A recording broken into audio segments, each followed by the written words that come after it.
Hi friends, இப்போ நம்ம பார்க்க போகிறது உண்மை ஒளி.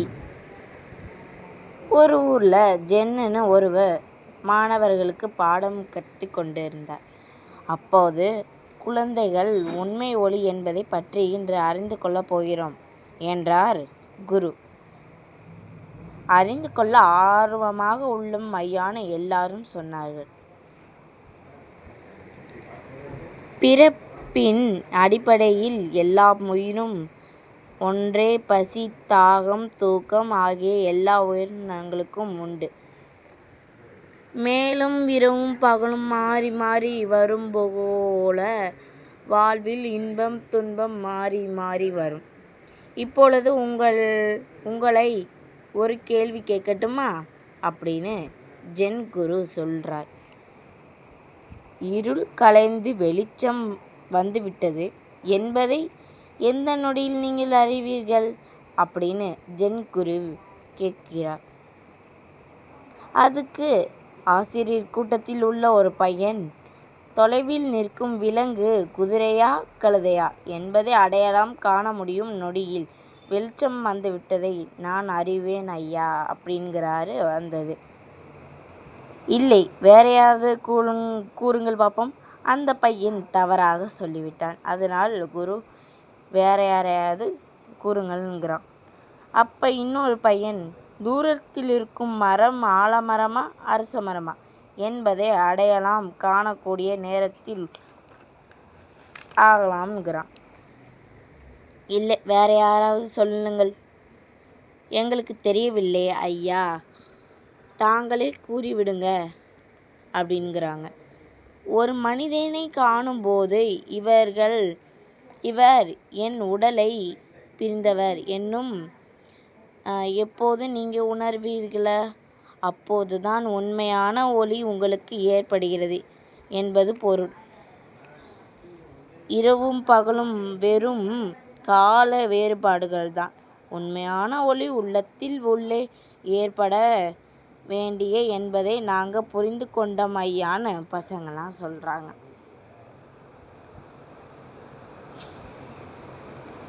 உங்களுக்கு ஒளி இல்லையென்றால் உச்சி வெயிலில் காரனே என்பதை புரிந்து கொள்ளுங்க. மீண்டும் நாளை சந்திப்போம். வகுப்பு முடிந்தது. மாணவர்கள் கலந்து செல்கிறார்கள். உடனே குரு அருகில் உள்ள சிற்றாறு புறப்பட்டார். இருட்டுவதற்கு ஊரே அடைய வேண்டும் என்று நினைத்து கொண்டார். வழியில் யாரது சாலை ஓரம் படுத்து கிடக்கிறது. அங்கே ஒரு மனிதன் படுத்து கிடந்தான். போய் குரு, குழந்தாய் எழுந்திடு, நீ யார், ஏன் இங்கே படுத்திருக்கிறான்னு அந்த மனிதரை எழுப்புறார். ஆனால் அவர் மயக்கம் அடைந்திருந்தார்னு குருவுக்கு புரிஞ்சிச்சு. குழந்தாய் எழுந்திரு, இந்த நீரை கொஞ்சம் குடி. அவர் கையில் வைத்திருந்த நீரை கொடுத்தார். பசியால் மயங்கி விழுந்துட்டேன் ஐயா, நான் பக்கத்து ஊருக்கு செல்ல வேண்டும்.